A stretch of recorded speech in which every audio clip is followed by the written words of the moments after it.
Today on the Advisor Summit podcast, we're joined by Mark Myers, founder of TaxWise Partners and self-described tax savings architect. Mark brings more than 20 years of successful business operations and high-level consulting experience to the clients and financial professionals he serves. Through TaxWise Partners and its affiliate network, Mark and his team have helped thousands of individuals and business owners increase profitability, permanently reduce their annual tax burden, and accelerate long-term wealth growth. We're excited to dig into Mark's unique approach to advanced tax strategy and how advisors can leverage these insights to create more value, more referrals, and deeper trust with their clients. Hi, Mark. Welcome to the Advisor Summit. We are so excited to have you and learn from you today. Thank you, Molly. I'm excited to be here as well. Thanks for having me. Yeah, of course. I'm really excited about this one, especially because I feel like within the financial advisory practice realm, there's so many different topics. And this is something at TrackBud Advisor we get a lot of information on and a lot of feedback like, what should I be talking about? What should I really focus and what should I make my niche market? And oftentimes topical things are often overlooked. A lot of times they'll focus on, marketing specifically in dinner seminars or in radio, but they're not diving down into the actual niche topic. So I'm really excited to talk about taxes, which I feel like nobody has said in the history of the world, but I am excited and just to learn from you on, what advisors can learn from that. So kind of diving in, I want to talk a little bit about your backstory because I feel like it is a really interesting one. You've gone from serving as a Marine into leading a tax strategy firm that's helped thousands of high net worth clients. And can you share a little bit about that journey and what really made you make that switch, but also the approach it's brought you to leading the team and client service?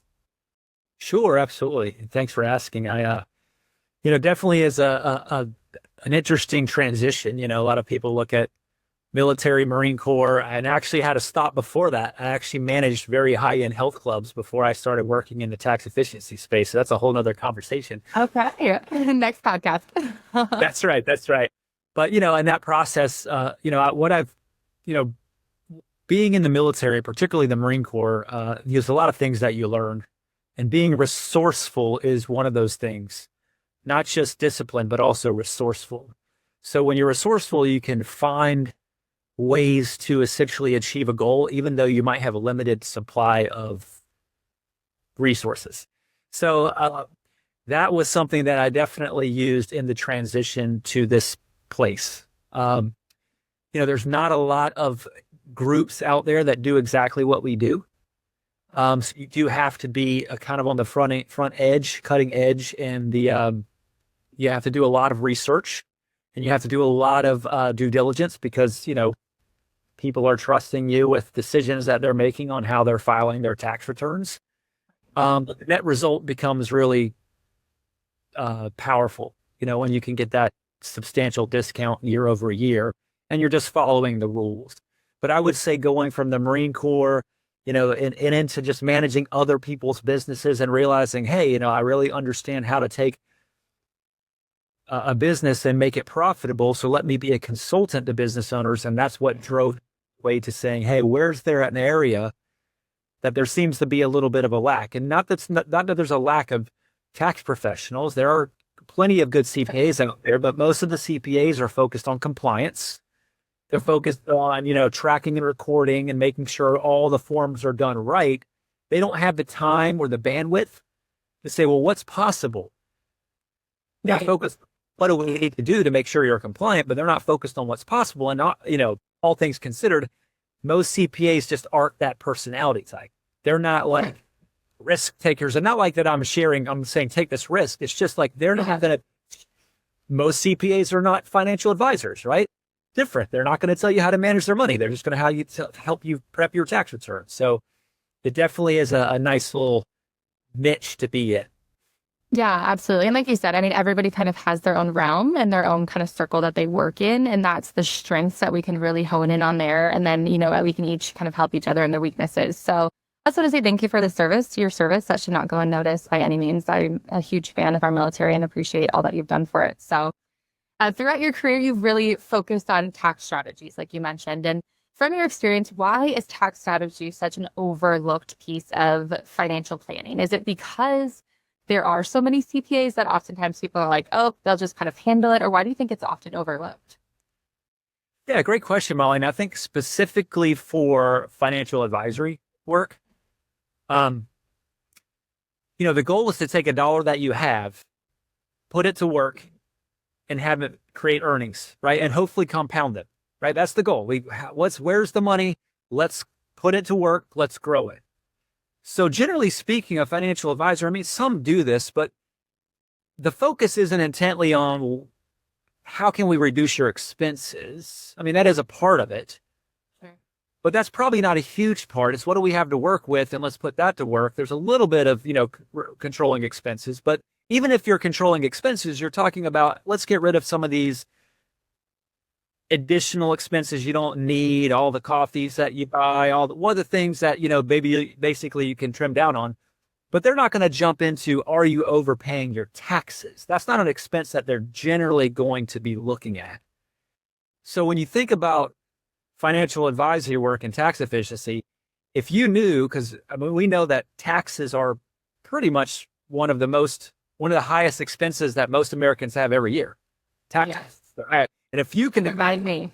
if, it's like, oh, I've just got to write the check. That doesn't feel good. I made a lot of money this year. I did well, but a lot of it's going away.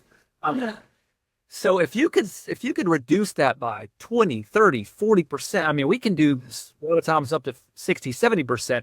If you can reduce that burden, which is a fairly large burden consistently year over year, I mean, how much more wealth can you build because you have a lot bigger base to work off of? Mm-hmm. So that's really where I think the leverage comes into integrating tax strategy into financial planning, even if you're not the one doing it, which is really a good idea not to be, actually. Right, right. Yeah, keep it kind of stay in your lane. Like you mentioned, this is what you're good at. So, and I feel like that's so true. It's not always like, what can we get more money? It's how we can save the money. How can we already get what we do have and utilize that efficiently and practically to ensure we're, building a legacy for our families or doing the best for our clients. So it is really important. So I want to kind of shift a little bit more into client acquisition and growth, because I think a lot of advisors really want to focus on this area. And a lot of, our advisors specifically are growth minded and growth oriented. And I would say that's probably fair of most advisors, just kind of that style of people is entrepreneurial or very, driven. And I think that's why we get along. But you've said kind of in some of your talks and just in some of the research that I've done, you've said tax planning can significantly increase AUM and your inbound calls on high net worth clients. So what are some practical ways that advisors can position themselves to capture that growth? Absolutely. I think that's a great question, and thanks for asking. I think the most important thing is to make sure that your clients and your prospective clients know that you have this expanded capacity. So the question is, prospective clients, well, how do they know? Well, some of the ways that we recommend is obviously put it somehow in your marketing campaign that there's tax strategy that is a focus of the exploration process. But, when you want to get into getting in front of people, I say that one of the best ways that we've had success is, when financial advisors do any type of education, they're getting in front of people and educating, they pull like a group like us in to be a guest speaker during their presentations, and they promote in the presentation, we are going to have advanced tax strategists alongside us to show you how we're going to show you how to increase your wealth, and get really great market linked returns, consistent, protect yourself with losses. But at the same time, we're also going to share with you how to save 20, 30, 40% in your tax bill. So I think when that is out there, that attracts people. But here's what really happens is once you start doing that, literally doing it, highest net worth clients, birds of a feather flock together. Amen. Friends, and they're saying, hey, my financial advisor actually introduced us this tax strategy group. I'm paying 50% less taxes. And they're like, who are you talking to? Sign me up, Who's your advisor and who are they talking to? So it opens doors substantially. Yeah. Yeah. And that organic growth is so key, even in the data analytics that we do. Referrals. We always are preachers of referrals because that is your lowest cost to acquire, typically the highest close rate because they've already built trust with their other friends. And it's like you said, high net worth clients do typically tend to flock together. And that is a great piece of word of mouth that you can really attract those same style of clients. And it's true. I mean, we want to help everybody, but it also does help when high net worth clients come in as well. It a lot gives you the ability to really help some that who potentially aren't as high. So they are often, though, I would say harder to reach and harder to begin capturing in that capacity. So what is different about leading with tax strategy that gets them to chase the advisor instead of the other way around? I know a lot of times it's like, great, we can help you with your financial planning, but why do you think they're really, streamlined and positive in the idea of helping with their taxes? Is it because they typically pay a higher amount? Is it because they're always looking to cut costs? Or why do you think that is? Absolutely. You hit the nail on the head. I mean, high income earners are for the most part, not everybody's this way, but I would say 70% of the high income earners we talk to are pretty disgusted when they write their tax bill. And in addition to that, they're always asking their CPA, not their financial advisor, CPA, is there anything I can do? And their CPA is saying, well, do you have any more expenses? Do you need to buy, if you're a business owner, do you need to buy something, some capital asset? Spend $1 to save 40 cents. It's not a good mechanism of tax strategy. I hear that every time at the end of the year from other clients, not necessarily personally, but from other businesses. I'm like, why are you buying that? And they're like, my accountant told me to. And it's exactly, it's like, why are you doing that? So this is where the high net worth person, their ears perk up like, wait a minute. Somebody that can actually give me some advanced strategies that are more above and beyond what my CPA has recommended. And another layer to this is particularly the way we work. We don't step on anybody's toes. We don't do tax preparation. We don't do tax filing. We don't do bookkeeping. So CPAs aren't on the defense. Sure. Yeah. Yeah. And what else with regard to financial wealth or wealth building, we don't have any securities license. We don't do any financial management. So when we unlock dollars, we're not competing with the RIA or the financial advisor to where they place those dollars. We're just giving them more dollars. You do what you want. Go to the RIAs. Yeah. And we're also saying to the CPAs, we're not going to be looking to take this on as a filing client or a prep client or a bookkeeping client, because we don't do any of that. We literally just work alongside those two professional, verticals to be that additional layer of defense that, for the most part, people don't have.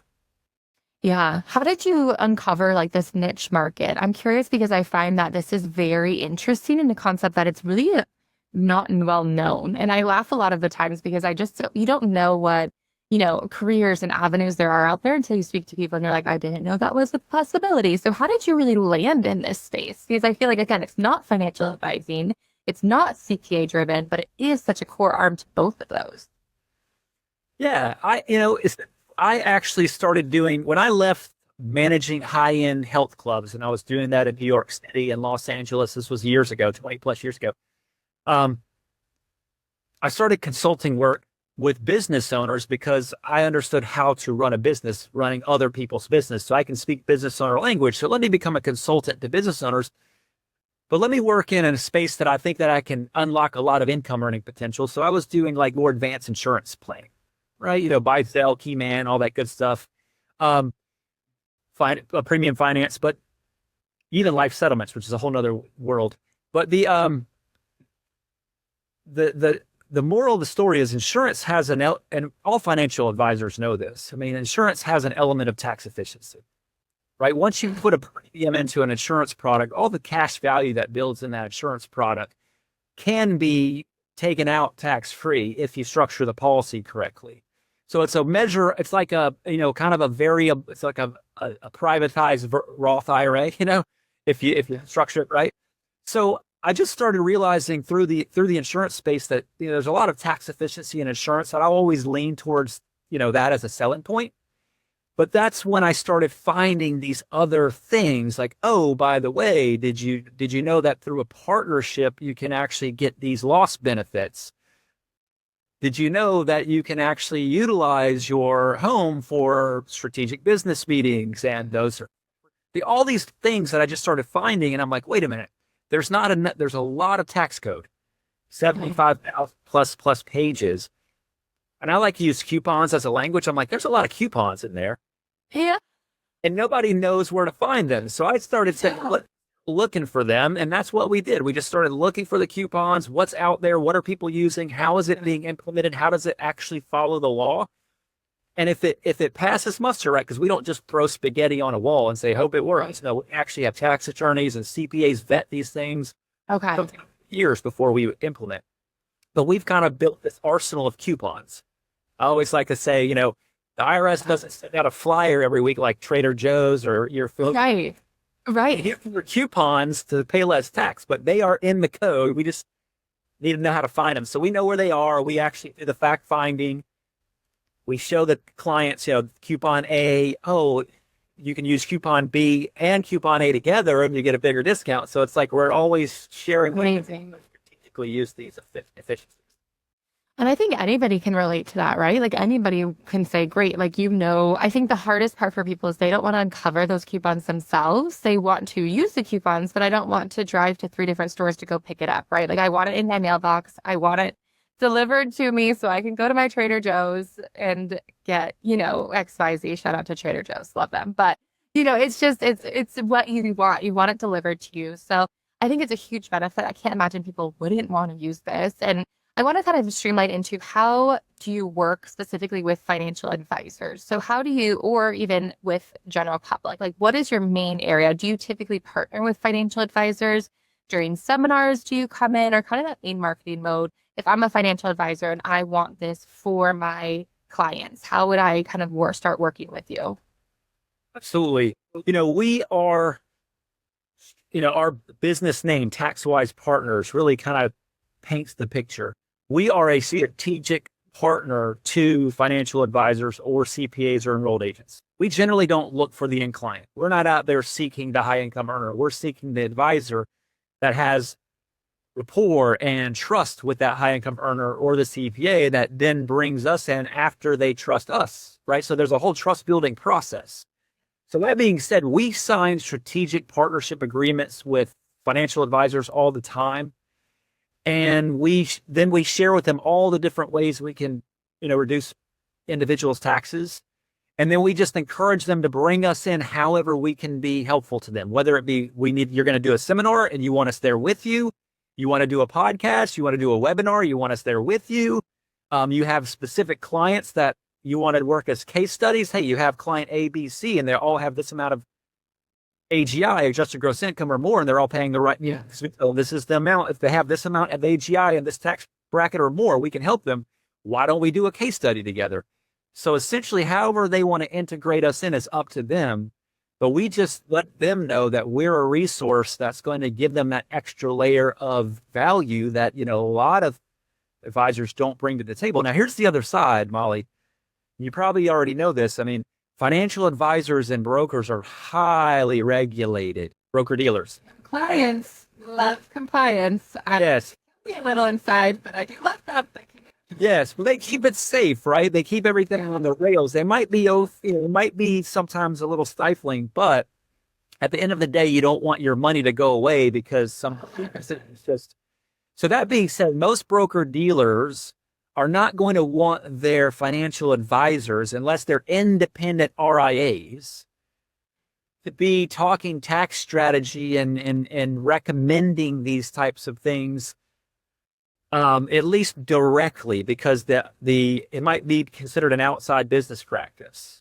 So what we've found is, depending on the way that the financial advisor is structured and how their relationship is with their broker dealer, we have to determine what is the best way to introduce these types of things. And sometimes it's literally just an introduction with there's no conflict of interest. We said, this is just an introduction, just like I would introduce you to someone that could paint your house. Sure. You due diligence them, you decide. So a lot of times that's the place that we take, depending on how high level of resistance there would be. But sometimes, advisors can get it approved as an OBA. Whether they benefit financially from what we do or not, sometimes they don't because they can't, which is fine. But their benefit is the fact that, 1 or 2 or 3 or 4 of their clients have substantially more money. Yes. If we invest with them. So that's really the net benefit for advisors. Right. Well, not only that, but it also, I feel like, would make their clients more sticky. You know what I mean? They're not going to typically leave a firm if they have an added value of, hey, you also saved me 50% of my taxes. Why would they leave? They're constantly getting mailers and flyers in their inbox, and they're going to think, why would I ever leave? Because I've have such a good rapport with my advisor, and they've helped me in, XYZ areas, and one of those being taxes. So I think it's a much more high value, long-term net worth client that you're going to keep. And then so I love it. And I think it also takes the liability off of the advisor. Like you said, if you just do a kind of a referral, great. You're still assisting them and helping them, but there's no liability or hoops to jump through, which is massive. So I know a lot of advisors too kind of hesitate to jump into this tax world because either they feel unqualified or they don't feel like it's their area of expertise. What's something that you can really encourage them that to start? Yeah, I really think it's a metric of not trying to wear all the hats yourself. You've heard the whole story where, you're at the store and the person's mad at the person helping them. Who's your manager? Oh, let me get him for you. And they turn around and they turn back around and turn the hat. Oh, I'm the manager. Like, it's like you can, the advisor, there's only so much bandwidth that people have. And I look at it like this: CPAs, and to a small extent, financial advisors, but in the tax strategy space, CPAs are like the primary practitioner. They're like the internist, right? General family practitioner. I think RIAs and financial advisors should take the same thought process. Like, I am the specialist when it comes to investing your money, whether it be stocks and bonds or treasuries or structured notes or private equity, whatever you have up your sleeve. You're the expert in those oil and gas, all those things. But when it comes to like knowing the 75,000 pages of tax code and knowing where all the coupons are, maybe it's not just the general practitioner. Maybe it's the neurologist. So that's where I always say is don't think you need to know, even the smartest financial advisors, and they're trying to learn it. I'm like, don't try to learn this. Just if you have a client that fits this portfolio or fit this need, bring us in. Let us do all the work for you, heavy lifting, because I am not going to, if I have a referral for you, I'm not going to want to try to understand all the metrics of your investment product before I introduce them to you. So don't do the same thing on this side. So that's really where we go, is let the specialist be the specialist. And of course, build your trust in that specialist first before you open the door, obviously. But once you build the trust, then you can just open the door and then let the client make their decision. But that's where we go, like the CPA and to the extent the financial advisor, when it comes to tax planning, is really the general practitioner. We might need to bring in a neurosurgeon. All right. Yes. Don't try to cut the brain by yourself, people. Like, bring in the partners, bring in the team, bring in the specialists. I think it's important. And like you said, they shouldn't have to wear all the hats. They're already trying to manage a firm. They're already trying to manage people. They're already trying to help their clients. Like, bring in the right people. And I think that's especially where TaxWise Partners comes in. You guys know what you do. You know what you do well. You found your niche, and that's especially important for any financial advisor. So I love it. Kind of last question we do at the Advisor Summit is, where are you tracking today? Personally, professionally, any big goals that you're looking to accomplish this year? Which I say you only have 3 months of the year left. So maybe next year as well. We'll open the floor now. No, that's a great question. And actually that is the last quarter 4 and part of quarter 3 is like our go time. Now we train our clients that the true go time should be quarter 1, quarter 2, because the more runway you have in tax planning, the more efficient you are. Yes. So when we're getting our new clients quarter 3, quarter 4, they're like, oh, I paid a lot of taxes last year. It looks like I'm having a bigger year this year, or I have this capital gain event. What am I going to do? Yeah. We really dig in. So our goals this year is just to continue to create those relationships with advisors. We like to get at least a dozen new advisors before the end of the year, maybe a dozen new CPAs, EAs, enrolled agents, to just start plugging into our process. Maybe there's 1 or 2 clients they want to open the door to us before the end of the year. And then next year we'll be on the right page to quarter 1, quarter 2 to really start saying, how many clients are in your sphere of influence or in your Rolodex that really have this set of tax problems? And you know that by their AGI, let's start helping them. So that's really where our goal is. And we're bringing in some additional tax strategists. We're bringing in some account executives because, we've got to be able to keep up workflow. So that's really our logistical goals for the rest of the year. With the demand. Well, I'm excited. If any financial advisors listening want to get in touch with you, what's the best way? Is it via LinkedIn? Is it via email? How can they reach out? Yeah, they can definitely find us on LinkedIn. If they go to TaxWise Partners or they just go to Mark Myers, but there might be a lot of Mark Myers on LinkedIn. So I would say go to taxwisepartners.com, our website. And even on that website, we have an opportunity for people to book a complimentary consultation, and that goes for advisors. So if an advisor just wants to hop on for 15 or 20 minutes and say, hey, Mark, I heard you on the podcast. I'd love to chat with you more about how we can maybe potentially partner up. And you can help some of my clients or help me with attracting some of the clients I'm looking for. I'd say just go again, taxwisepartners.com, click on the book appointment and just find like a half-hour appointment somewhere and we'll talk it up. Perfect. We'll definitely link the website in the show notes as well, so that way everyone can find it pretty quickly. But at least it's an easy name to spell, easy name to understand. So it's never a hard one. So Mark, thank you so much for coming on, sharing your knowledge. I hope advisors take advantage of this because I do think it's so needed in this industry and so helpful, like you said, to their clients to maintain longevity of that relationship as well as just helping them kind of find more dollars to invest in. So appreciate your time for sure. Thank you so much for having me, Molly. It's been a blast.